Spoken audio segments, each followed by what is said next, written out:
حضرت علی چی میگه که من زین رنج دنیا میکشم از بحر دیدارش، وگرنه این به یک دم بزمی چون کندن میارزد. همه مهنتی من برادرای عزیز میگه به خاطر اون است که با دیدار الله برسم، و الا همه دنیا را به تمام لذتش جمع کو به یک بزمی جان کندن نمیارزد. این ارزش هم یک جان کندن ندارد. پس برادرای عزیز از خداوند برای چی این بنده طلب میکرده؟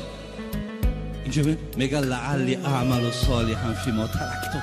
خدایا من در دنیا در وقت بسیار به اهمیتی کردم، در وقت تماما اهمیت ندادم.